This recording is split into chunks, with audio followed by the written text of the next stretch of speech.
जी सर जी बगदाद अल्लाह का शुक्र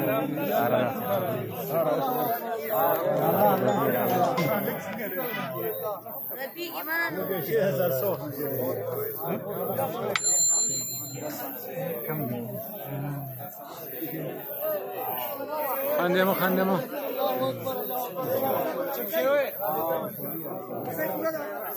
जी